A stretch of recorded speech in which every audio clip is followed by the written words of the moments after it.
us, Kanda? I do. I have one, and actually it's from Catherine. And Surprise, surprise. I know, and We're she so gave lucky to have the Crystal Queen in this group. she Anyone gave need crystal, talk to Catherine. right, but she gave it to me. Here's the thing. I don't know what it is. She gave it to me for my 65th birthday, and it says stronger. And Hmm. she just left it for me on my dining room table, so I didn't even know that, you know, it was just left after she left. And Right. then finally, we connected it. So it has that meaning of, as you were saying with Robin, it was an exchange or a gift that blossomed into, because this was 3 years ago, before That's I amazing. started to even get in tune with crystals or stones, or the concept of extracting meaning from inanimate, if you will, things. And so I turn to this really whenever I have to remind myself to be stronger. And because I, do believe in the power of words and the power of, what one says. And so this just reminds me of all of that. It's nice.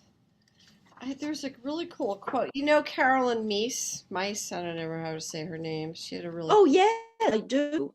She did a book she do something on grieving. I feel like I read one of her books after the death of a parent. Caroline Meese, yes. yeah. She said words are vessels for light.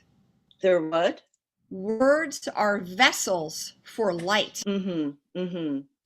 I love that. I love that. And the shamans I worked with saw healing stones as frozen light. Ah, That's how different people see things different way, but I studied in South America the most. So that's how they understand crystals, is that it's actually frozen light. aha. And so that's the element of earth, the crystal and the light. And so then you use the element of air and water with them.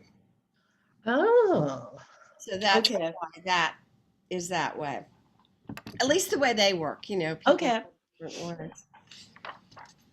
And do you want so can you just show and tell your crystal or your Oh, well, healing I stones? don't know. Let's see. My daughter gave me this fabulous light. Do you see? It's a Oh, stone, and it says, oh yeah, I see that. That's nice. yeah. So as I say, I'm not even sure it is striated. I've asked Catherine. She says she'd have to see it again. It looks like it may have come from Moe's. Right. I've never even I just started asking about the origin of it, since we have all become more into crystals and stones and such. Right. But yeah, and it's such a nice size. It's portable. Yeah. Yeah. Nice. Unlike my big Let me heal you, but my arm fell off right, in the process. my big amethyst. No, Look, this America. uh, Great. so yes, so that's my stone story. My stone story. I'm sticking to it. Hey man, that sounds like a pretty nice one. And how about you, Lily? Would you be willing to share your healing stone that you want to work with today? So, hi everyone. Hi, Rosalind. Happy New Year. Hi, ladies who I'm just meeting for the first time. Happy New Year, everybody. So I was just explaining to the ladies earlier that I've always read about crystals, but I've never really used them per se. And Catherine, during her virtual practices, because she incorporates them into the practice, is when I started really looking into it. And then Kanda recommended me this crystal Bible, which I bought, by the way. Oh, um good. Absolutely, for reference. So I'm doing that. But I just thought of a story. I do have the stone that Kanda's gonna know what I'm talking about, but give me 1 second. Oh, yes, our mutual stone. Oh, this is such a good story. Yeah. So one of my direct reports way back when gave me a Christmas gift. It's a pyrite. Is that what it's Wow. called? Mhm. Fool's Yeah. gold, right? So yeah, Fool's so gold, yes. she used to refer to me as her work mama because I was the one that was there guiding her when she was having problems at work. So for one holiday, I didn't know what it was back then. I didn't know the significance of it. But yeah, so this is the piece I've always kept with myself. And then Canada and Catherine actually explained to me what it was. So this is my story. So it's a pyrite. Yeah, it's a Yes. really beautiful stone. It's very pretty It's and very lovely, shiny. yeah. So that's And my story. and what you're saying is really important because part of healing stones is how do we receive them? How do we, at one point I had so many healing stones when I was in Ecuador, I was becoming a cripple in my backpack. And so then I journeyed and I was told just give them away. So everywhere I went, I just gave away all my healing stones. It was so fun. Yes. So we do sometimes have them forever. Sometimes we pass them along. Mhm. And everyone I gave it to was like the perfect cosmic thing. And I was so grateful to get rid of them all because it was nuts. So the story of how you receive it and then how you pass it along is also, as well as the actual, the actual meaning of the stone. So, how about you, Beth? Would you be willing to share? Absolutely. This one is very special. I've been into stones and crystals since I was in massage school in the late 90s, I guess. And I picked them up here and there, or I'm gifted them. And I know I need that particular one if my hand sort of tingles, like when I'm holding it. So this one is from Marina, and it's rose quartz. And it's really, I don't know, the light is not conducive to seeing the markings in it, and the two sides are different. And this is an ancestor stone because I grew up in a domestic violence household, and I have a lot of demons and baggage from that, and I've had a big struggle with self-love. So rose quartz is all about love, and this particularly, I'm sure Marina could explain it better, but an ancestor stone is like to help with healing from all that shit from my fucked up past. And then so I use it when I'm Happy Sunday. Yeah. happy Sunday. Happy New Year. Happy New Year. Yeah, right. Oh, so that's a really good juju for me. And then when I was in England a couple years ago, I went with my friend to this really cool, oh my God, this cool little shop that was just filled to bursting with all kinds of stones and crystals. And there was something about this rough little bit of amethyst, because amethyst is good juju too. And I forget now because I'm menopausal and I can't remember shit, but it's also good healing for me. I have a ton of them, but these are my two biggies. This one, because Marina gave it to me and it's an ancestor stone. And this one just, I don't know why. More intuitive than anything. Nice. How about you, Robin? So I have 4, I don't know what they're called, Marina. Obsidian. Obsidian represent the 4 people in our family, the nuclear family, and they feel very soft. And Marina gave them to me, so thank you, Marina. And then anything else you want to say about them, or just? They're clear and easy to hold. Right. Yeah, I think that's part of the healing stones is how they feel, is the sensuous aspect of it is definitely, like you were saying, Beth, you get the tingling, or it just feels, it's an intuitive thing. And it's because you look crystal healing on the internet, it's pseudoscience, which it is. I mean, but it's interesting. But maybe it won't always be pseudoscience. Maybe they'll Who knows? But it is more like that intuitive level, and that's part of what can be developed by working with them is that intuition to be at the right place at the right time. We need linear and non-linear ways of operating in our lives. So, um, Erica, would you like to share? I'm not, I actually would like to wait. I'm not ready to share.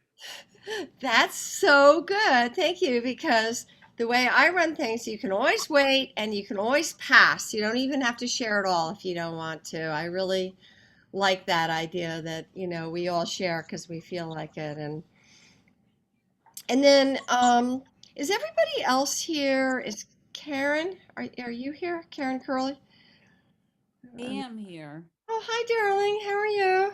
But can you see me? Can you hear I me? can't see you, but Aaron, I can't see Karen.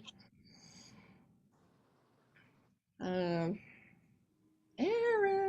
Maybe did you turn off your camera when you Oh, unmute? yeah. There you are.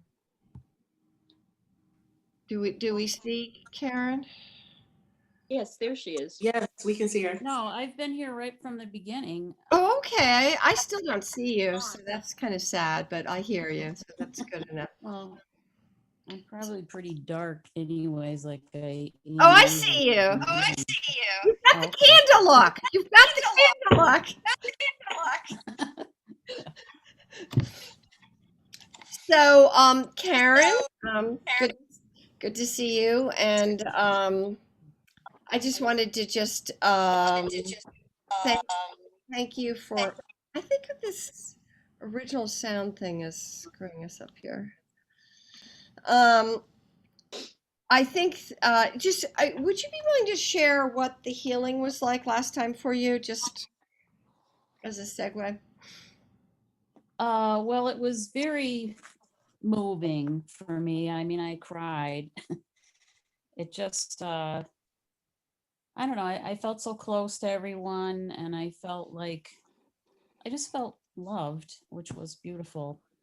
And it was the greatest healer. So I really appreciated it. And I did send an email out, I hope everyone saw it. But I mean, I left the meeting afterwards because I just wanted to bask in all the love. So thank you all, and Happy New Year. Well, and thank you for being receptive, because that's been my experience with my work is if people are receptive, that's when the miracles happen.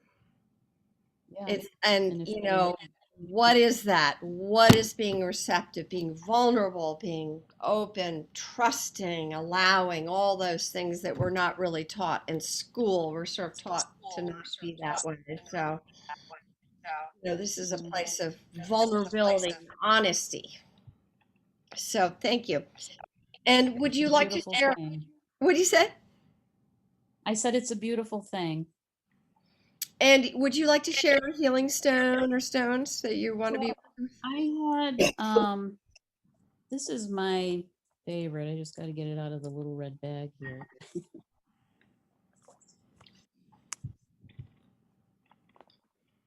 And I'm not sure if the last stone, let's see. I'm trying to hold it. I don't know if you can see it, but it's the heart protector stone.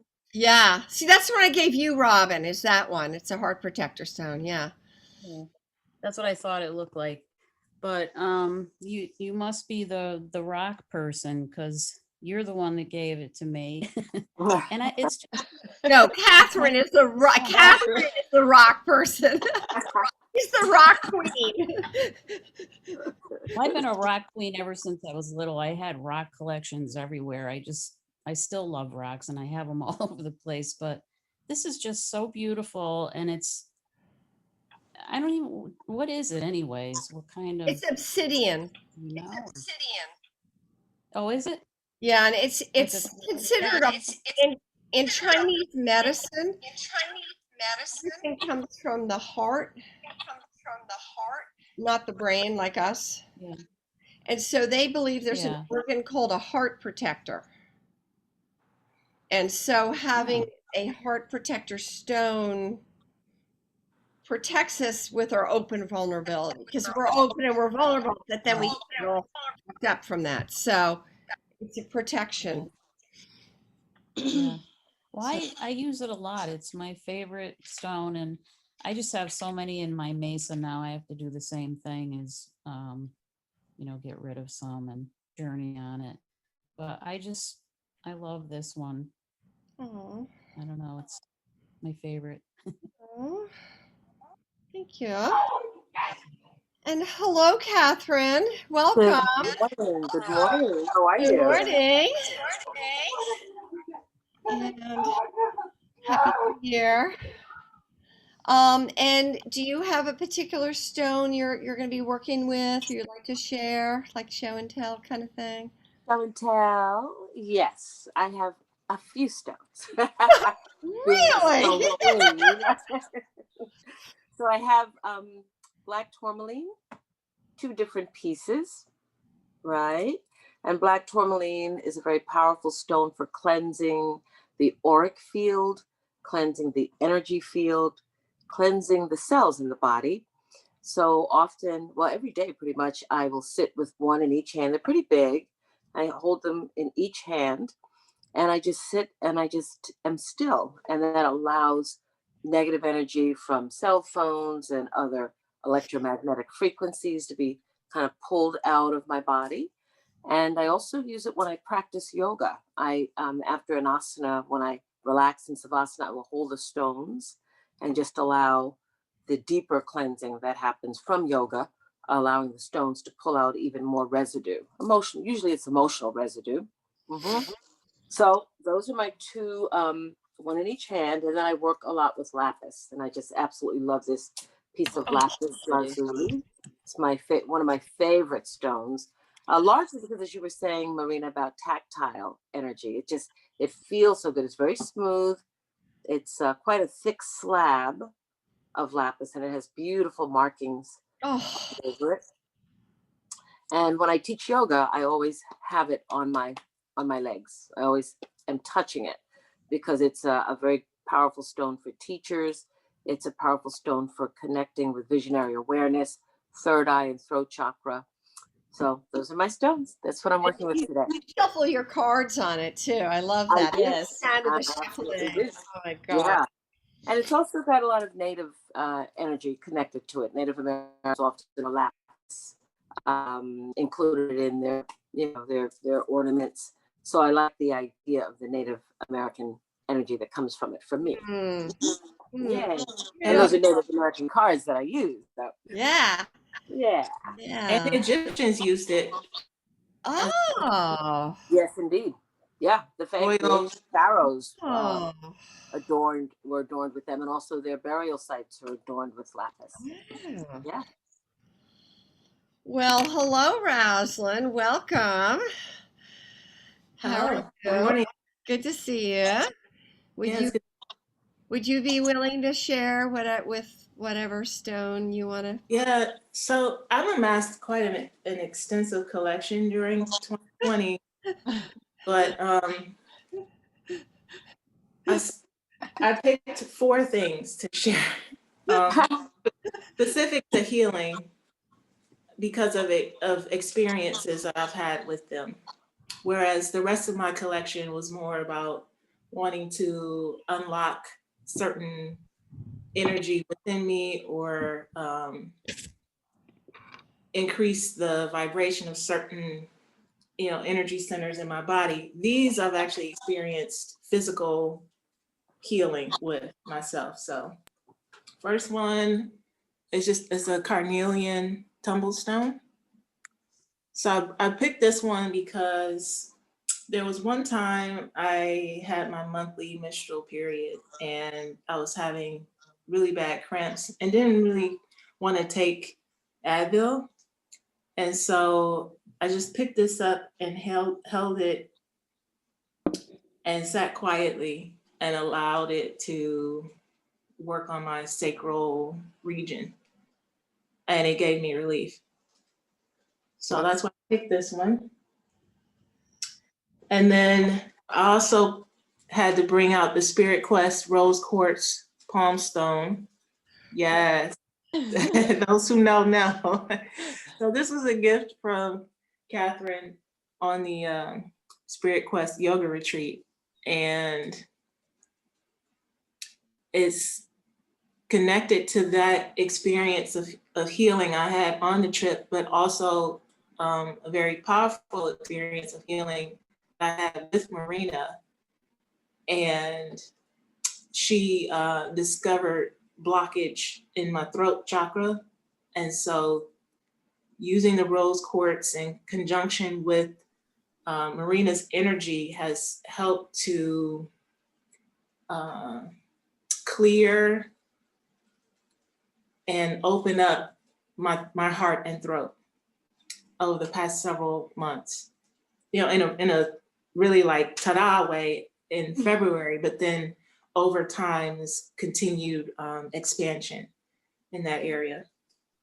So, and then, I mean, these are separate, but parts are the same. So this is a shungite piece of just chunk of shungite, and then harmonizer. So on you're looking at me. So on your left, shungite cylinder, and this is a soapstone pair that goes with it. So similar to the experience I had with the menstrual pain, when I have feeling just like off or like headache, just like weird energy in my body, or I feel malaise, I'll work with either this or this set and just hold them and sit quietly and allow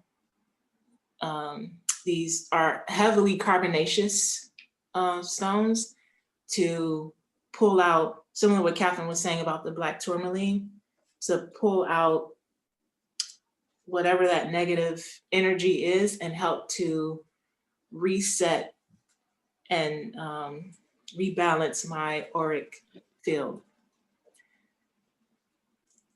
That's all I got.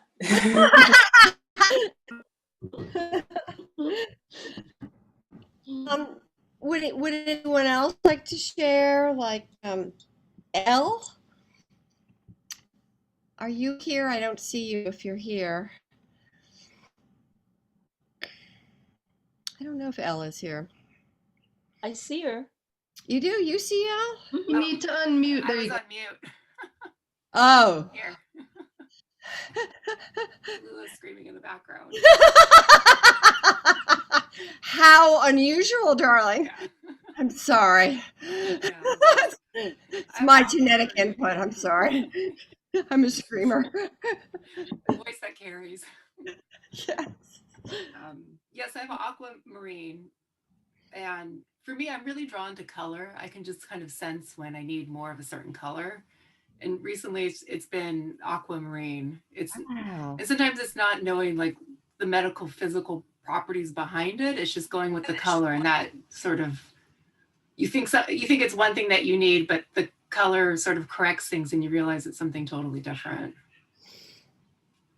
Yeah, that's beautiful. Can I see it again? That's gorgeous. Yeah, it's very Wow. pretty. It's pretty. I have no idea where I got it. I can't remember. It's just one that's been. And by the way, Elle is my other daughter-in-law who I dreamed of for years. And so this stuff works. Like you dream of, and then you get the best daughter-in-laws in the world. I really recommend doing this stuff. So anything else you want to share about your stone? No, just I love it. It makes me feel good. I'm Yeah, into it right now. nice. And how? And I need to try the menstrual ones. Yeah, it's cool when you actually get those experiences of healing yourself with, rather than Tylenol, a healing stone. And you know, it's experiential, you know, and people can say it's a pseudoscience, but if it works, that's That's good enough for me, you know? For sure. Yeah, I find that almost offensive because all of these are actual, they're made of actual atoms. You know, Yes. these are crystals. Thank So, you. Oh yeah, and they carry the intelligence of the earth. That's why you don't even need to look up what it means. You just you know that Exactly. it's, Yeah. you're attracted Yeah. to it. Yeah. Yeah. Yeah. Totally. So Totally. the same, you know, if we can study, you know, the physical, electronic, mechanical properties of things, you know, then why would this be pseudoscience? It makes perfect sense. It makes sense to me as well because we're a bag of chemicals and minerals and all that. And, you know, as a nurse, I learned about how just an electrolyte imbalance can kill you if it's bad enough, is it can stop your heart or force your heart into overdrive and all that. So that's what these are. They're minerals, and there's some, it's like aromatherapy works because we're inhaling atoms of it, and this is a similar concept. Someday they might prove it, but in my opinion, quantum physics, magic, science, it's all the same stuff. Spirituality. And let me see who else. Jasmine. Jasmine. Are you here? I don't see you. I am here. Oh, hello, darling. Welcome. Happy New Year. So happy to see you. Happy New Year, everyone. It's good to see folks. And do you have a particular? So I have stones to my right. And right now I don't think I'm going to share anything specific about any of them. But I will say the ways that I've been able to be with stones, crystals, rocks. I'm really interested, or mostly I'm curious, or I desire. I desire to be in communion with crystals and stones as a ways of like they finding me rather than me like going out and buying or purchasing stones. Sometimes I do, specifically when we were Spirit Quest Jamaica last January. This way of being at a place, location, and supporting someone who, I was just really excited about supporting that business there. But just ways of really thinking about where they're coming from, how they're coming to me. What does it mean to rearrange Earth's architecture? What does it mean to bring energy closer? What does it mean to go to the location itself and be with the minerals and stones in their original location, as a way of practicing as well. And then also just meditation, knowing that the ones that did have a chance to find me are themselves keys to portals. And so even with, and then also being in close communion with Catherine has been really amazing. Just listening and being guided in that way, and being a part of that kind of learning. So yeah, there's just a lot that's connected with what does it mean. And also I travel quite a bit. I'm a touring artist. So usually everything I own can fit in a backpack and maybe like a small something if need be, like this way of migration, roaming. So that's my experience. Thank you. Thank you for sharing. And how about you, Erica?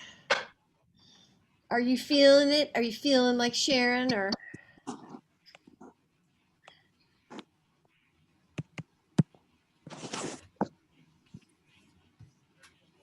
Oh, I'm not muted. I'm in a little discombobulated, so I'm just not going to be sharing it right this moment. Okay, no worries. That's, as I said, I really like the idea of the right to pass. So just I want to really emphasize that over and over again. That the point of sharing is if it enhances you. It's not like we're not like performance dogs sharing if we don't want, it's and our words carry our energy. So we want to have that kind of connection with each other Our words are opening our hearts and opening our souls and making us feel bigger and better about who we are and what our lives are. Actually, I can share my stones now. Sorry, you're too late.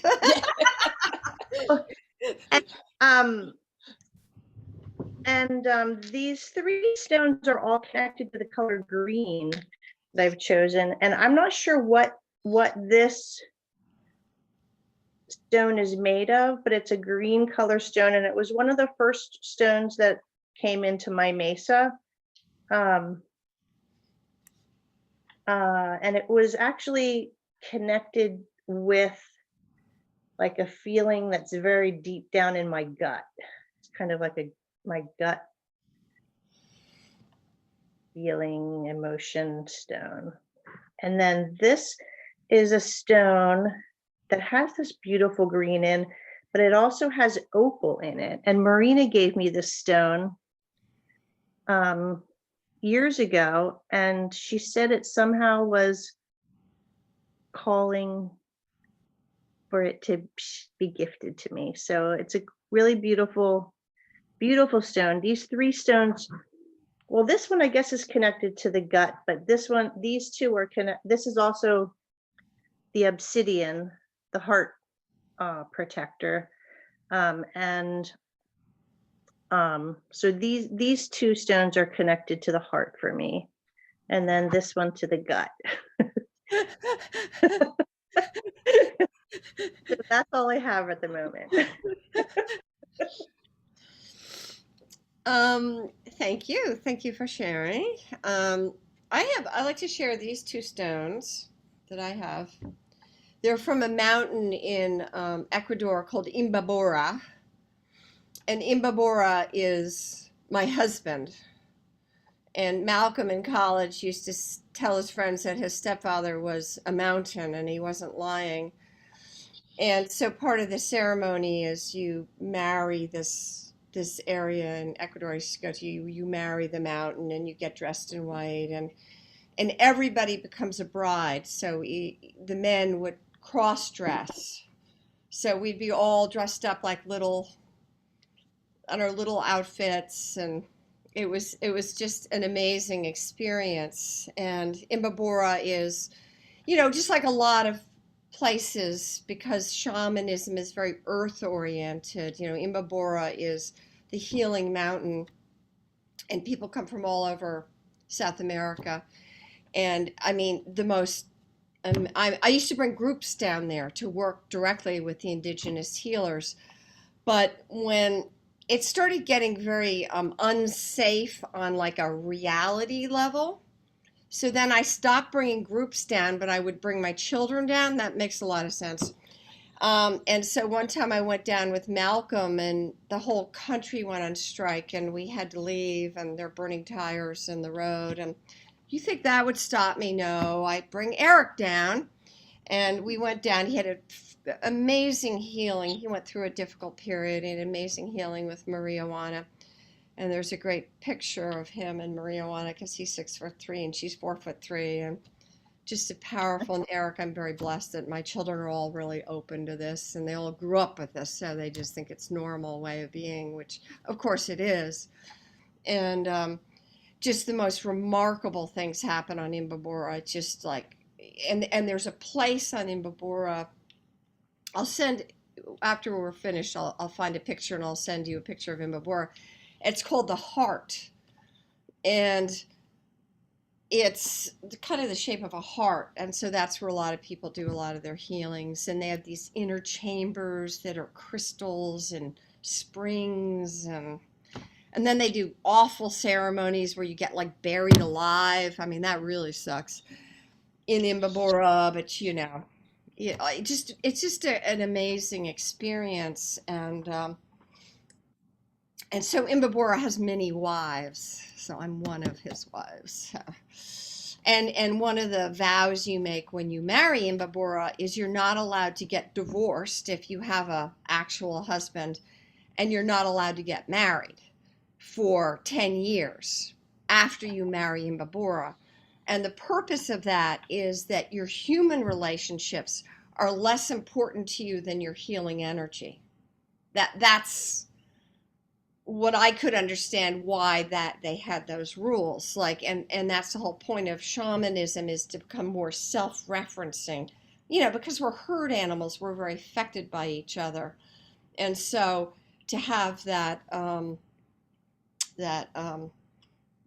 sense of having this connection to a divine source is very helpful in this crazy modern world that we live in.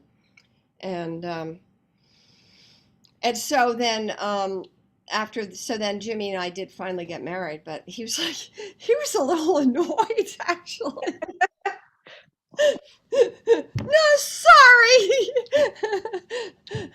So interesting, though. It's interesting. I think what was so lovely about bringing groups down there, and I hope at some point maybe to be able to, I don't know. It's the reason I stopped bringing groups down. When I brought Eric down, now Eric being Eric, of course, he was fine with this.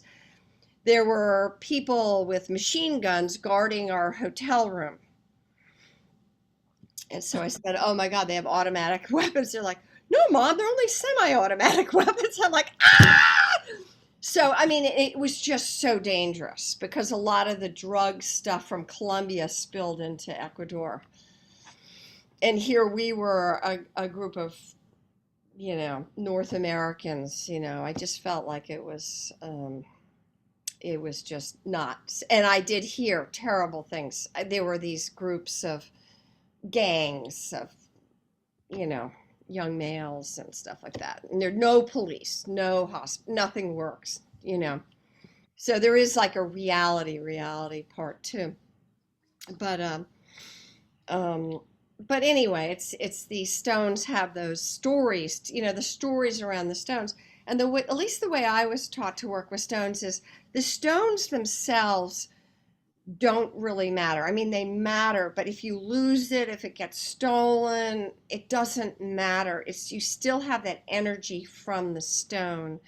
And that is the difference between shamanism and sorcery. In sorcery, people believe, oh, I have this stone and it means all this stuff, and they'll steal them and do all this stuff. And all the indigenous healers do shamanism and sorcery. And I think it's just because it's a very ancient, and a lot of the shamans I worked with started questioning that as they started thinking about it. But traditionally, the sorcery was also a big thing that went on. And so it's just an important distinction to understand that in shamanism, it's not these stones from Imbabura that mean anything, or your stones. It's the energy behind them, the stories behind them. And that's why you really can give them away. And then I learned when I had that backpack full of stones, you actually get more energy from the stone if you give it away. So it's not really like our rules of reality. It's these different rules. Aaron, would you put up the when you change the way you think slide?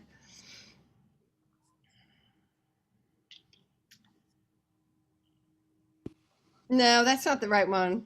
Yeah. Nah. Well, let's look at this one. Yeah, well, sorry, Aaron. Let's go back to the other one too, because that was the one we were gonna everything is a miracle one, because that's it's interesting because hello, Tallulah, I love you. Part of the shamanism is looking at as if everything is a miracle, even horrible things and wonderful things. So it's interesting that quantum physics is now proving a lot of the shamanic ideas or techniques that we have. And then, Aaron, if you could do the plank one. When you change the way you look at things, the things you look at change. So part of the benefit of working this way is if things are very stressful and terrible, the shamanism and the energy medicine helps us look at it from a different perspective. It's still horrible and terrible, but there is a message. If we're depressed, if we're grieving, there's a new terminology which I love, which is toxic positivity, which, all that power of positive thinking. It's not like that doesn't have value, but there are bad things that happen. And how do we deal with that? And by just denying it, it doesn't help us. But, by just having a gag order, oh, you're not allowed to say anything negative, it actually, in my experience, gives it more power. And then I was hoping, Aaron, if you could put the other slide, the Bob Marley slide. I was hoping, Catherine, that you would share a little bit because you're so the Healing Stone crystal queen. And anyway, so I was hoping, Catherine, you'd share. Yes, I'm happy to share, although this image is less about the stones and more about my power animal. Right. Mm-hmm. Right. So should I transition into power animal? Well, I was thinking the power animal thing, but also the story of his ring. Oh, okay. That's why I was thinking. Got it. Okay. Well, it's kind of a long story, but I'll try to make it short. I do this group called Spirit Quest, taking groups of people to Jamaica for the healing energy of that particular vortex in the world. And I was at Bob Marley's house, where I spent a lot of time as a college student many, many years ago. And I was it's now a museum. I was there when it was just his house, and he was a buddy of mine before he was famous. And in the back of the house, there was a stone. I'm sorry, there were vendors at his birthday celebration 2 years ago. And I bought this necklace that was Tuareg, which is Northern African design. And I was just drawn to it, and I was wearing it in the African market here in Harlem. And a gentleman walked up to me and said, Tuareg, come with me. And there are all these different vendors in the African market here. So I go into his little booth, and he had this really beautiful stone necklace, which I've of course taken apart, and it's just now the stone that I have, and it's onyx. And it just felt so powerful. And I felt that I was drawn to it, that Bob sort of directed me there because it came from a necklace I bought at his yard. And then somebody recognized the meaning of the necklace I was wearing and turned me onto this onyx stone. And then I was looking at these pictures of Bob, and I noticed he wore this stone all the time. So I texted one of his good friends, who was his art director, based in LA now. And I said, what was that stone that Bob always wore? And he wrote back and said it was black onyx. So I just felt that there was this connection where he was pulling me into onyx. And in articles that I've read and books that I've used for research, in a book that I'm writing about Bob Marley, he always talked about how powerful that ring was for him. Didn't really know what the stone was, but he knew it just had power. It was a gift to him from the emperor of Ethiopia, Haile Selassie. So I just felt like, I'd come full circle. I'd found this onyx because I was wearing a necklace that I bought at Bob's house. And then suddenly I look at the ring and I say, gee, is that onyx? And sure enough, it was. So that's what that picture symbolizes for me. Wow. How stones allow us to travel into different dimensions, connect with different people in different ways. And I think you're bringing up a great point, the whole idea of synchronicity. Mm-hmm. The whole idea of being at the right place at the right time, doing the right thing, being flow, whatever you want to call it. That I think that's what we're looking for, just to be our true selves and flow and be win-win and do good and receive good and have that kind of a balance. Right. And I think also just allowing, like you were saying earlier, the toxic positivity, not being in a place where you disregard a feeling or an energy. Yeah. And I didn't particularly need that necklace that I saw in the back of Bob's house, but I was so drawn to it. And I just allowed myself, okay, I'll purchase this necklace from the vendor. And then that I happen to have it on when I go to the African market. I mean, these things are like guiding you. It's like guideposts that lead you into certain kinds of energies and information. Wow. Thank you so much. You are welcome. Erin, could we have the healing stone slide, please? I love that I have PowerPoint slides I mean, this is so funny, but anyway, hopefully, so just give me feedback whether it's helpful or not. Anyway, the way I was taught in South America is healing stones are considered, well, the purpose of them is to expand one's ability to love, like to get that big heart and to be calm and collected in ourselves and be there for other people, and to also increase our core healing power. So it's an expansion and an empowerment that is what they are about, you know, on a sort of a more macro level. I think we were talking about this macro level, like what do these things mean?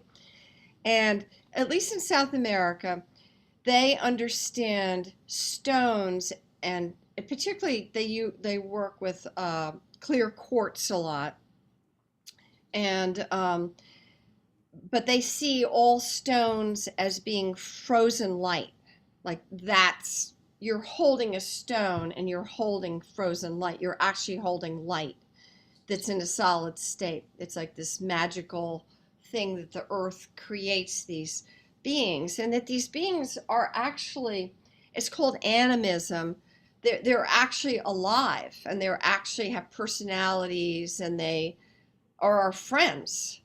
And I remember working with the shamans and thinking, wow, they never stopped talking to their imaginary friends. You know, I had to unlearn that whole thing. But there is this realm of possibility where we can receive information. And so the way we're going to be working with them is with this idea of frozen light. There's a lot of different other ways of working, but we're just going to be working in this particular way today. And if you think of it from another perspective, another aspect of shamanism is the 4 directions, the 4 elements. It's another grid that you work with when you're working with shamanism. And so because these stones are frozen light, that represents the earth and fire. When you hold your stones, you're literally holding earth and fire in your hand. And so what we're going to be doing is a process of journeying with our stones and adding the element of air. And then at the end of the process, I invite you guys to put your stones in water. And that's, at least, there's a lot of ways to cleanse stones with sage and different ways. But the way the South Americans tend to do it is they cleanse them in water. And so this is how we'll be doing it. And so just take a moment, and I'm just going to leave this slide up just so you can refer to it if you want to, and I'll send it to everyone so you don't have to take notes or anything. And so just get your stones and hold them in your hands. And before we start, does anyone want to share anything before we start? I have a question. Yeah. When you say that they soak the stones in water, does that mean you just hold it under running water, or you put them in water for a period of time, or how is that done? Different shamans did it different ways. Some shamans had a special bowl that they put it in. Some shamans had a special river we'd go to that we'd wash them in. You know, so I think at least what I understood was it was just the element of water would wash away. I see. The cleansing, and you know, as we all journey further into this process, you know, we'll find our ways of cleansing the stones that make sense for us, you know, because a lot of this is, what's interesting is that obviously if we grew up in indigenous culture, which, you know, everyone, you would just we'd understand all this. And in a lot of the cultures, they all have the same power animal, the same healing stones. There's this, and because we're more global now, it's a way to deal with it is to understand the universal level and then do our journeys and then get that personal, subjective connection. And that is also a very important part of, I remember I was working with the Mama Yactas who were in the cloud forest. So they worked with the mountains as well as the jungle. Usually they work in the mountains or the jungle. They don't do both. So the Mama Yacta did both. And their parent, everyone, their power animal was the anaconda, that big snake thing that goes on eating cows. And every year they would do this renewal ceremony in a cave. And I was supposed to do it, but then Ecuador got so unsafe, I didn't do it. So I never did that part. But from what I've heard is within the cave, people would actually, it's called, transformation or shape-shifting, that the head, Casimiro, would actually shape-shift into an anaconda. Now, I didn't see this with my own eyes, but I heard about it because he was talking to someone else about it, that he was upset because he scared his grandchildren when that happened, and that they've got to do a better job of preparing the grandchildren. So it's quite amazing the places we can go with these things. Another ability that the Mama Yactas had is they could put their hands through walls, by getting into certain states. And we'll be learning a lot of these things ourselves. But it's, I know I've been educated. And so sometimes it's unlearning things. And then there also are a lot of people saying a lot of stuff that's not necessarily true. So we want to be kind of grounded and have common sense, There was I've run into a lot of very strange events from strange shamans or healers, that they say are healing. It's like, that don't sound healing to me. So giving a guy a blowjob doesn't sound healing to me. But anyway, but it's that whole cult thing that sometimes happens with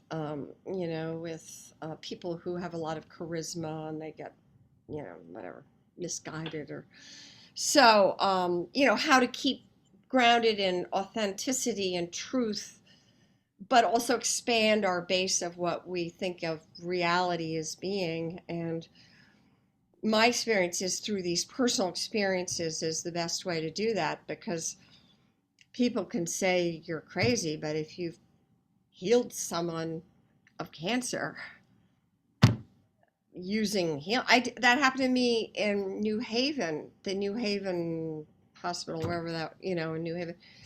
I worked with a woman with cancer. She got totally healed. This is like 25 years ago.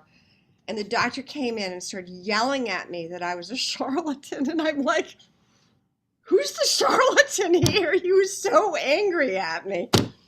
The good thing is he got cited for yelling at me, because you can't really go around yelling at people in hospitals. So, and it's not as tense now with the whole medical thing as it was then. There was a lot more stress between healers and medical doctors. And this guy was just very tightly wound. So anyway, does anyone else have any other questions or thoughts before we go into our... I have a question about what we're about to do. Should we take the same position that we have for previous journeys? No, this is a different process. Okay. So, we're going to be journeying directly to the stones. not through our power animals or teachers. We're just going to be going directly into the stones. And part of the thing that's interesting to understand about healing stones is the outer manifestation of them is the least important part of it. It's the energy within it that it's trying to transmit. And so that's what we're going to be journeying to, is the non-ordinary aspect of it. The actual form of it is the ordinary side of it, but the non-ordinary side is where the healing happens. And it's almost like these stones, it's almost like reminds us of that. And that's where it's actually very non-materialistic, even though these are material objects. That's the least important aspect of it in doing this healing work. So it's kind of a different mindset with them. And so, does anyone else have any more questions? So what I'm going to invite everyone to do is just hold your stones, sit, and just hold your stones in your hands. And I will send you all this information, so you don't have to worry about remembering anything. So hold your stones and close your eyes. And just put your feet on the floor. Don't, uncross your legs. If you're lying down, that's okay. Like for you, Karen, I don't know where you are, but the important thing is just to not have anything crossed on your body. Your arms need to be uncrossed. Your legs need to be, if you're sitting. And then just hold your stones for a moment and just think about what kind of guidance you want from your stones. Are you looking for guidance in your love life or your career or your friendships or your children or your parents, or just take a moment to just connect with that. What are you looking for in this moment? And you can in another moment be looking for something else, but just in this moment, what are you looking for? And so then as you hold them in your hands, there is that sensuous tactile aspect of them. And we're going to be using the element of air, our breath, and it's called Kamaying, C-A-M-A-Y. And that is how we translate the energy from non-ordinary reality to ordinary reality and ordinary reality back and forth. And so just hold them in your hands. And so just allow yourself to just breathe in, breathe out, and breathe in, and breathe out, and breathe in and allow your breath to go deeper, and breathe out, and then breathe in even more deeply, and breathe out.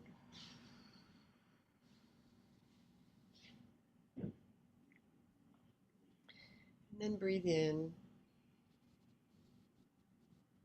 breathe out, and just allow yourself to really relax and settle into your body, and just allow your breathing just to continue to get deeper and more rhythmic, and your breath in gets longer, your breath out gets longer. Just allow your breath to naturally deepen and to help you connect with your body. And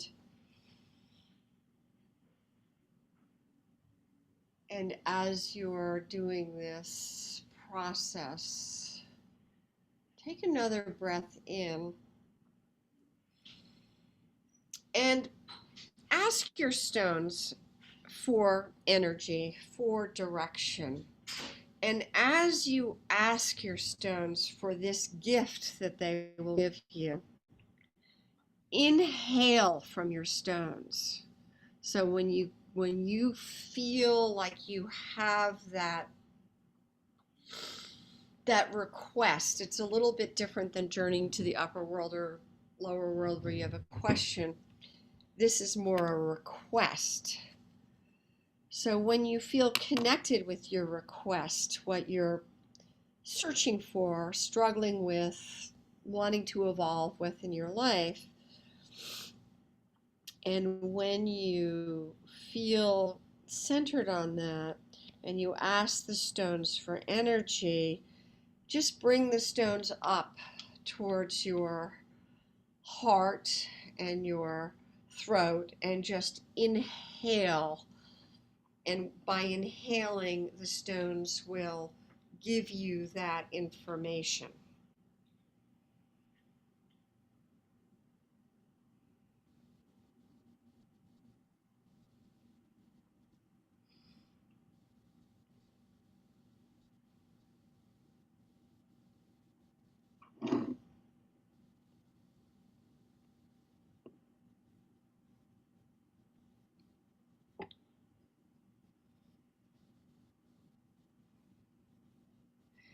And as you're inhaling and the stones are sharing your energy with you, just remain open to that transmission of energy.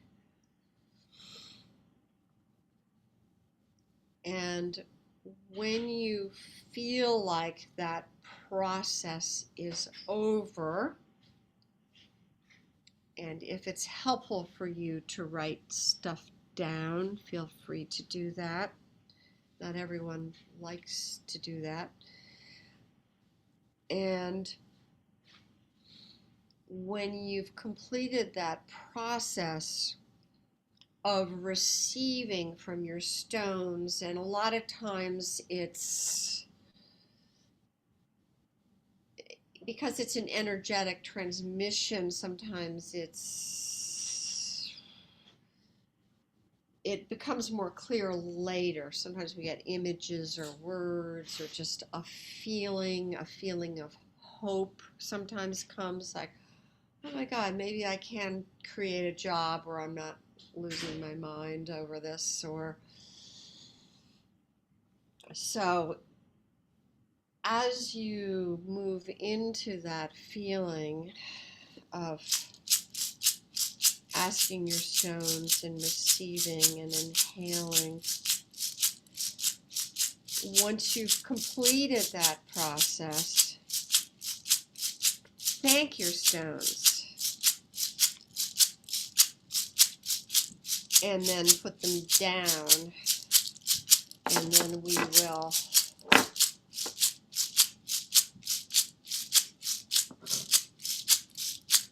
so just allow yourself to receive. There's no rush, there's no time. We have all the time in the world. Just allow yourself to receive and know that the stones are your friends. They want to help you. They can see things that we don't see. There's a direct transmission of healing energy.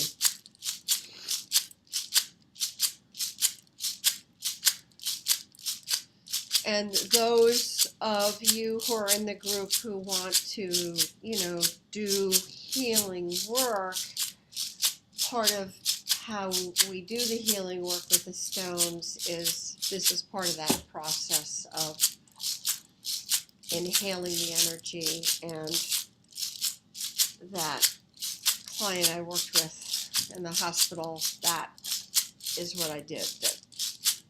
So it can be tremendously healing for emotional or physical. And that's another way that shamanism is very different than in this country, where emotional or physical imbalances are seen as the same thing. They're not differentiated.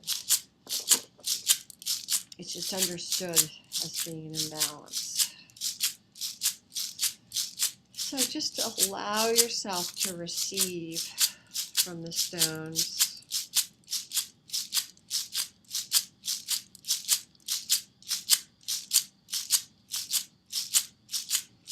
And then when you're finished receiving, thank your stones.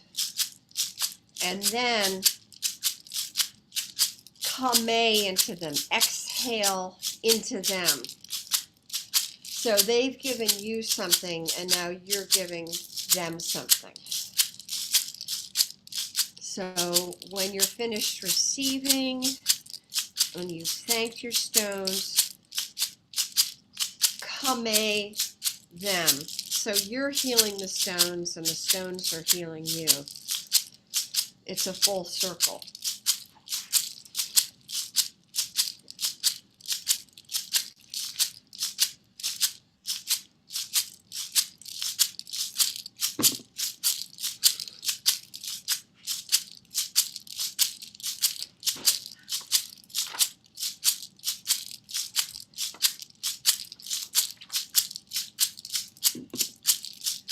And so we'll keep going with this another few minutes. And just know you can come back and visit your stones again if you need more time, because it really is a timeless experience. But we're all embedded in this linear time world. So just allow yourself to receive any last minute transmissions or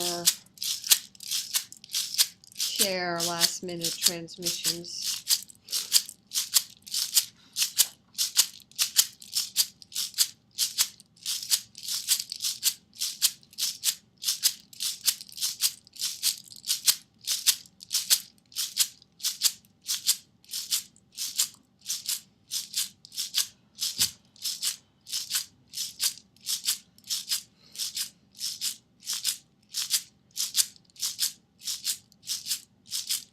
Okay, so now just complete your process with your stones right now.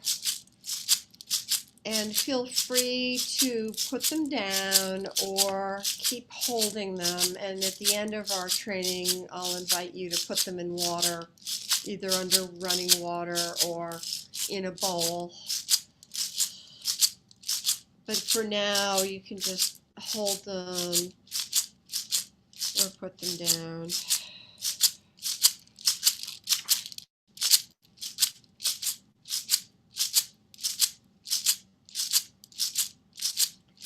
And then we're going to go into our breakout rooms. And so there'll be Erica, Jasmine, and Kanda in one room. And Karen and Rosalind and Catherine and Lily in another room. And Elle and Robin and Beth in another room. And so when we break out that way, feel free, if it moves you, to share what your experience is, knowing you have the right to pass, but just feel free to share with people in your group.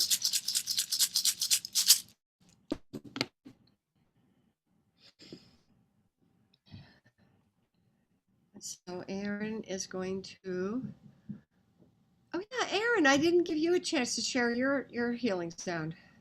Do you want to? Maybe later. If there's Okay. time. Okay, cool. Okay, so we're gonna all go into, so just start sharing when you're there. It looks like almost everyone's in the group. Okay, great. Great.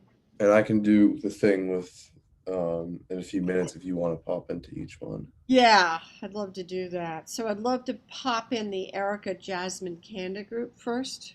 Okay, do you want to go now or do you want to give them a couple minutes? I'd like to do it now just because of time. Perfect. Thank you.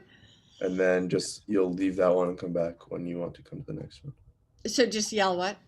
You'll leave that group and come back to the main one. Okay, and do I just say I'd like to leave now, Aaron, or something? Yeah, you've done Okay. it. You've done it Okay. before. I think Okay. you'll be able to do it. Okay, thank you. Sorry, Mambo, I had a Devora emergency. Oh my God. I understand, darling.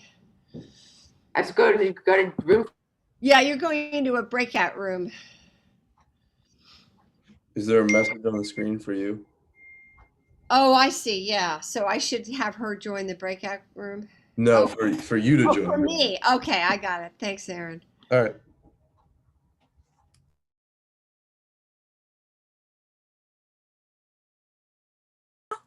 You Tom. I wanted to not take up the space if other people wanted to speak, but since it was quiet, I thought maybe it's for me. But I wanted to thank you for this exercise because I found it very, very valuable. And stone I chose to work was my lapis. And I learned a lot about this lapis in this exercise, in this experience. Like Elle mentioned earlier, that she was just drawn to her aquamarine from the color. When I saw this, I bought this from Jamaica, from the stone guy we know in Jamaica. But I looked at it online, and he, sent me pictures of it, and he actually did a video and held it and moved it around. And I fell in love with the color and the energy, and I knew it was lapis, and lapis has good stuff.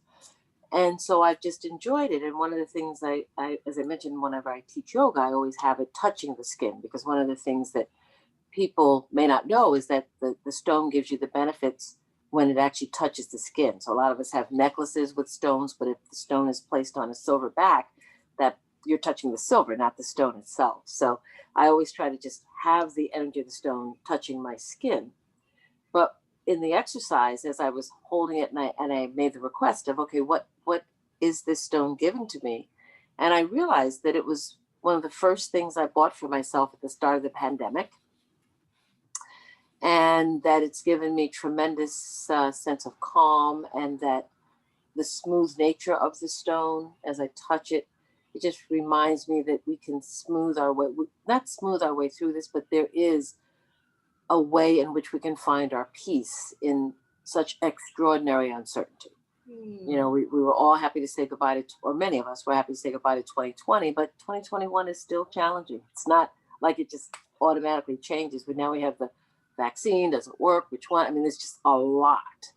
And so what I realized is this is going to be a guide for me, and it has been, but I just didn't consciously know that it's going to be a guide for me moving through this challenging landscape. Nice. So thank you for opening that up to me. And thank you for mentioning that aspect, that it has to touch our skin, and that the silver back on things and can affect the ability of our stones to transmit the energy. That's right. A good point. So thank you. Sure. Anybody else want to share before we move on? And you can share anyway, whenever. But anyway, Aaron, could we have the red-tailed hawk slide? Because we're going to be moving into now talking about a mesa. Like, what is a mesa? And a mesa is Spanish for table. Table. Thank you. What is it for? Yeah, for table. And I actually wanted to ask Erica if you're willing to share about your mesa, since you have a mesa, and just share what that is like.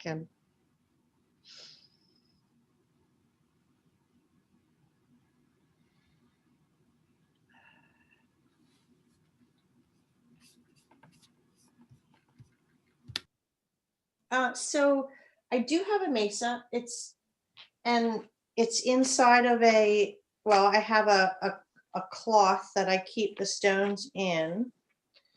And I don't know if you can see this, but And I guess, I mean, I've been working with this mace, with these stones for many years, maybe, well, I mean, maybe up to like, I don't know, 8 years or so. I'm not sure how long. And I do feel like they may be coming a bit precious. Like Marina's always saying that not to be so precious with it and that you can give them away. Like I haven't given them away. But I have, many of them have been gifted to me. And I mean, the way that I created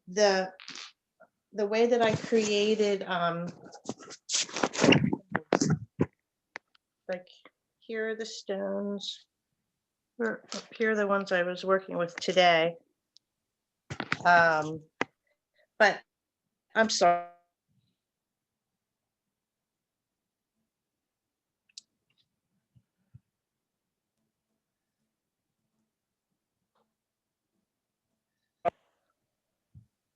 I think I lost you. Am I back? You're back, baby cakes. Sorry. It's the funniest energy today. I'm really like scattered. But I did create the mesa by working with the medicine wheel and did it over a year's period. And there were certain stones that were connected to the east, the south, the west, and the north. And I did some ritual and ceremony around each of those stones. Like there were 3 stones from each direction. And also they were also built up around the rainbow, like the chakra colors. So I have certain stones, like I have this red stone. I think it might be a carnelian, but and then all the way, the stones go all the way around. I have the orange, the green stones that I'm working with today. And I have this crystal, which is a death stone that Marina gave me. Thank you, Marina. It's very powerful. But I've had a lot of transformation in my life, and things dying off and new things coming in. And yeah, so for me, it's been a process, a process that developed over many years, and some stones have left and other stones have come in. So. Yeah, thank you for sharing. And I think that that's a really good point. Is it, the longer we do this, the more history we get with it. And we're going to be talking next time more about altars and mesas and stuff. We're focusing more on the healing stones. So we'll move into that. And it's, I think what's the most important thing is to subjectively feel the energy from it. I was saying to Aaron when in between how, when I studied with this one shaman like 30 years ago, and he was like, oh, and it is actually Alberto Villoldo, who is a process that Erica studied under that. And that's how I created my first mesa in that lineage. And it's the Caro lineage, and they have very specific ways of doing things. And so when I studied with Alberto Villoldo, I was all excited. Oh, I want to be a shaman. And then he said, well, this is how you do soul retrieval. You do this, you do that, the other. I felt nothing. I was like, oh my God. and then I studied with another healer, and he's like, oh, that's just one way of doing it. There's a lot of ways of doing it. So that's an interesting experience, you know, and a lot of people study. I love Alberto Villoldo. I studied with him, continue to study with him, but because he comes from one lineage, it's very much this is the way to do it because that's the way they did it. So it's just another interesting aspect of doing this work where sometimes we think we're, you know, failures or unable to do things, but it's just there's another way of doing it that might be more beneficial. And so thank you for that. And the reason I have this picture of the red-tailed hawk, is because I was here, and this relates to our mesas. Malcolm was visiting and we went out and, you know, we walked down to the waterfall in the river and we had this just amazing encounter with a red-tailed hawk. And Malcolm and I were both asking for guidance. And so he was asking for guidance in his life. And I was asking for guidance of one of the ways of looking at it in an altar is you have some kind of a power animal that overlooks the altar. And so I was asking for that, some sign from nature. And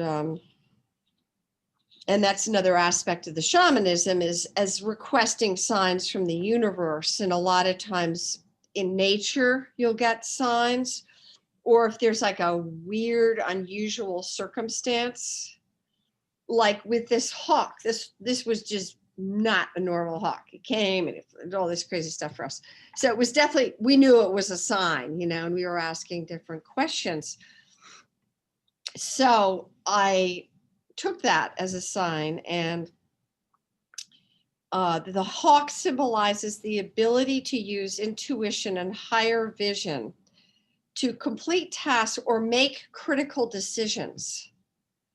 So that's a very beneficial energy for all of us as we're working with healing stones and creating our mesa that the hawk is giving us, and help us along our path, as well as being gatekeepers to the east.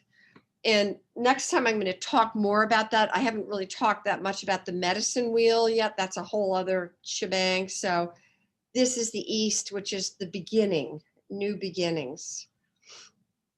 And it represents honesty and clear vision. And the message from Hawk is you should clear your mind.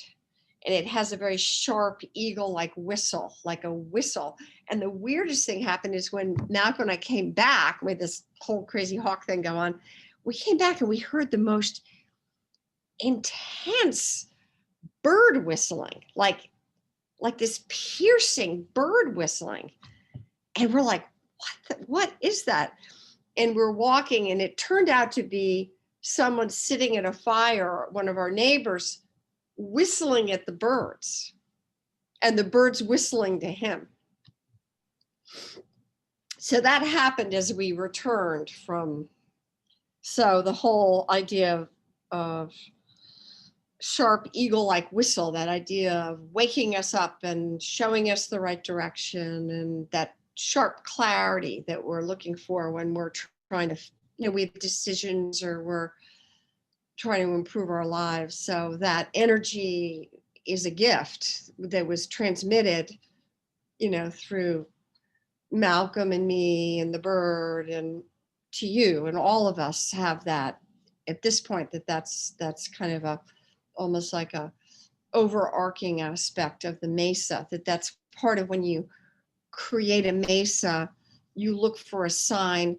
How do you begin your mesa? So the red-tailed hawk gave us that presence. And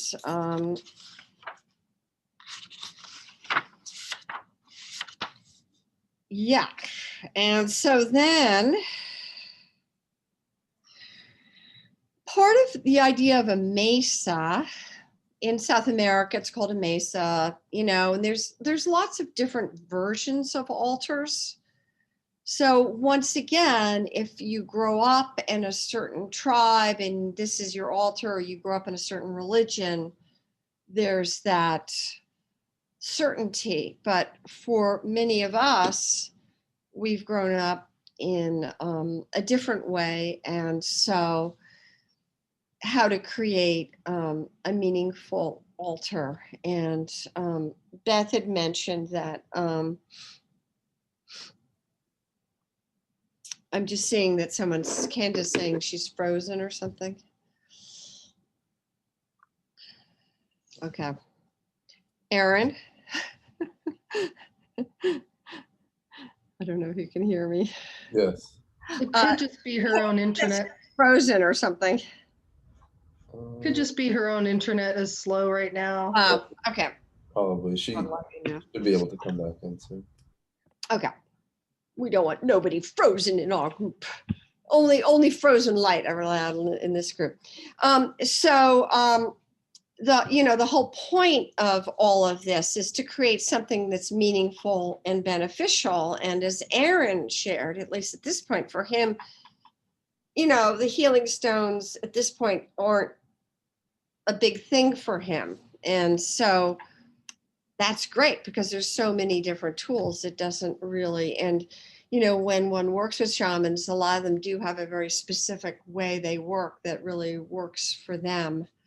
That's helpful. And so part of the purpose of this training is to help each of us find whatever that is for ourselves, whatever that meaningful thing is.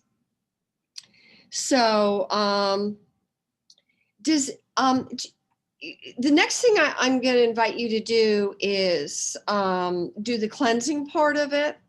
But before we do that, I wanted to see if anyone had any questions or thoughts or anything they wanted to share before we move into our cleansing phase. I'd like to share, very similar to Catherine, this was a really powerful exercise or experience for me that I'm grateful to know about how to do. Kind of, I don't know, it's a way of, I don't want to say using these crystals and stones that I have, but basically, I guess that's the word, that I hadn't known before. It had always seemed very passive to me before, but now I can kind of take it to an active level. And it's really, I think it's going to be life-changing. So thank you for sharing this. Yeah, I found it really helpful. At least it's helpful for me because, you know how to work with the elements and you have that structure, but the information you get is very personal. So it's just creating that, and I love all the little different different rituals, but I'm not really as interested in that as the more universal aspect and how amazing it is that shamans around the world are doing all the same things and they have different rituals, but soul retrieval, working with healing stones, all these different things, they all do it. And that also to hopefully liberate all of us that if you work with someone and it doesn't work, it doesn't mean anything about you. It's just like that particularly. And it's easy to glorify the indigenous way of life because it is so much more sane than what we do. But it's difficult if you're in a tribe and you're not grooving with the power animal and the shaman, you got nowhere to go. There's a lot of conformity. So I found that very interesting that, I get, and then people are like, man, so it's sort of interesting to, I don't know, I think that part of life is not idealizing things and not vilifying things, just being with what's really there. And, when you have a rigid structure, you get a lot of conformity, but people aren't necessarily feeling it. You have the outer behavior. And so as we move into our final part of our training today, I invite you to hold your healing stones. And there's basically two ways of of cleansing them. One is under running water, which is more like what a river would be, right? And then the other way is you put it in a bowl with water, and some shamans have very particular bowls, and you might be gifted that. You might have all like, oh my God, this is my cleansing bowl for my healing stones. So I want to just have everyone, hold their stones, and I'll do a little journey, and then just if you feel more like it's running water, then just put it under a faucet. If it's more like a lake or a body of water, then just, find a bowl and put it in that. So I'm just going to do a little journey for that. So everyone just hold your stones and close your eyes and just connect with your stone and just see what your healing stone wants for cleansing. Is it more running water, like how we can create that is running it under a faucet? Or do your stone or stones want to be cleansed in more a still water, like a lake or an ocean? Not that lakes and oceans are completely still, but there's more a sense of containment rather than the water moving over them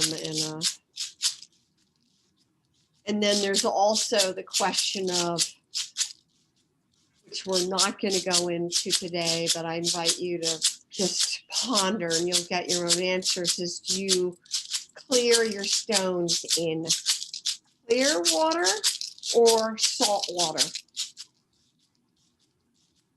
But that's not something we're going to focus on today. I'm just letting you know that there is that other level that is available, and if you get that information, just to support that. So just breathe in, breathe out, breathe in, breathe out.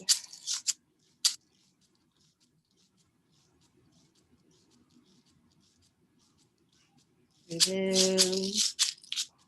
Just allow yourself to know which is the right way to cleanse your stone. And when you have that feeling, feel free to get up and do that with your stone. And then when you're finished with that, come back.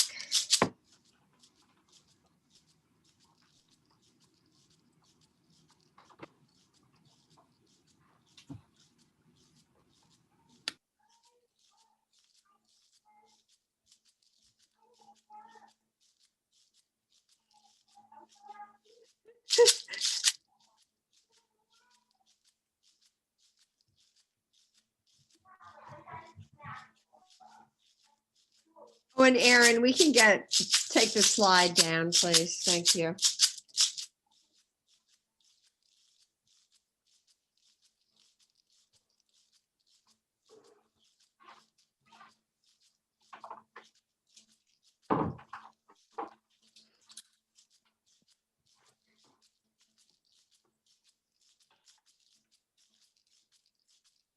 Did you hear that whole thing about the cleansing? Did you do the whole cleansing thing? Okay, cool. They're all clean. It is a whistle.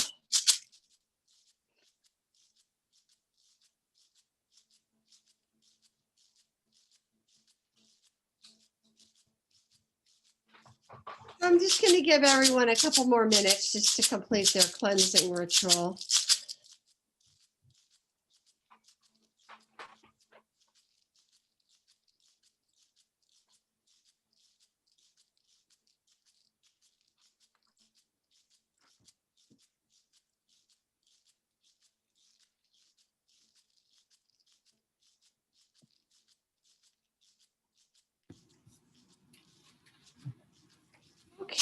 Okay, so does anyone want to share anything before we end for the moment? Anyone want to share whether they got the running water or bowl of water?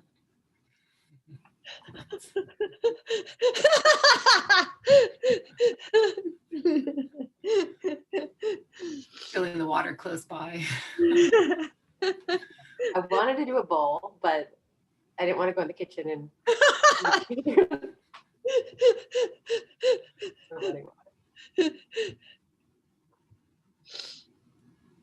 I'll share. What I really want to do, and I'm going to do this later, when I take my dog on our walk, there's a stream near here. So, and he loves that stream. He's never gotten into water before. He'll do everything he can. Oh, Mud puddles and everything else. There's a bunch of, because it's in the mountains here, so there's a bunch of springs and that feed this little stream. And I'll see at least 2 places I can see the water just kind of seeping out of the ground and draining into the stream. So I went ahead and rinsed them under the faucet, but I'm going to put them in the stream later too. nice.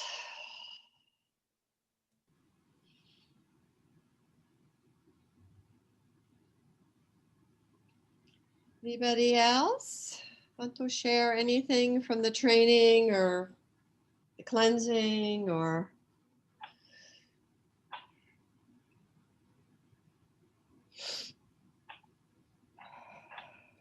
I started the training with like a work issue that just popped up right before, and I just feel so much more relaxed and less stressed right now. Nice. Yeah, it's this whole idea of things coming to us is very different, at least than the way I was trained. Not that we still don't have to do things to get organized. And, you know, Beth and I have talked about one of her blessings is she's very grounded, but sometimes she's so grounded that it's hard to receive that other level.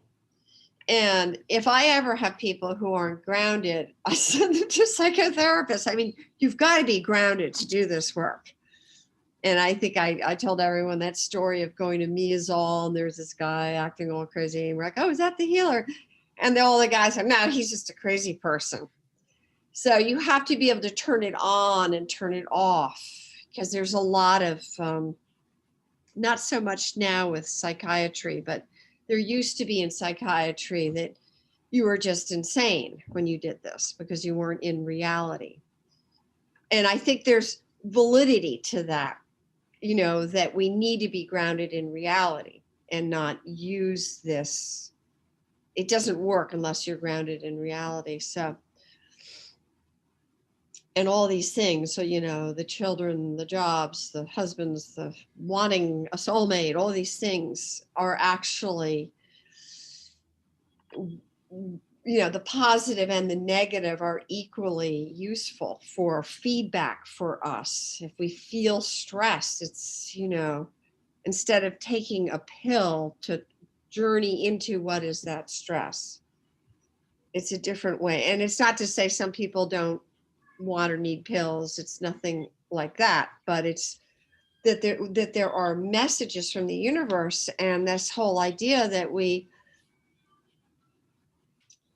you know, if we can get ourselves in the right state, and by using things like healing stones, then everything can be a miracle, even things that don't have that. And just having that knowledge can be so powerful in terms of navigating our lives and becoming our true selves and having great friends and just having as much love as possible. And as I mentioned, and as I said, I'm going to send you guys all the slides so you'll have all that information. But part of what healing stones give us is this ability to expand our ability to love, and also to gather energy to do what we need to do. That's like the overarching idea of what it is. And so if, you know, finding the ways of connecting that is what it's about more than the actual rituals themselves, you know. So I've worked with a lot of people, and as I shared my story, who thought they were just like losers because they couldn't do this thing. But it's just like that particular technique didn't work for them. So there's really an openness. So that's really the positive aspect of that we're more global and that we didn't grow up in an indigenous tribe, that we really have this ability to find ways to connect. So I would like to open it up for anyone to say anything before we end, and then we'll end with a little prayer. So would any- Skanda was having tech challenges, and she said that just tell everybody that she'll see us next month. Okay, and this whole thing is recorded too. So things like that, like Stephanie wasn't able to be here. So I'll send you the link on YouTube if you want to, you know, if things like that happen, there's a backup plan. So, I'd like to yeah. thank everybody. I feel so much better than when I started today. And I found this is a that's picture of Imbabura. Marina. Thank you. That's Imbabura. This is Imbabura. Yeah. Yeah, thank you. That's your true husband. That's my true husband. Forget all these men. I've got a mountain. And Karen, I put that URL in the chat. Yes, Direct. thank you. Okay, Thank cool. you. So as we close, let there be peace. May there be love for all of us. May we all find our way. May we find pathways that work for us and other people, and live with just the biggest expanded heart space possible, and have as much fun as possible, and, you know, live long, die fast.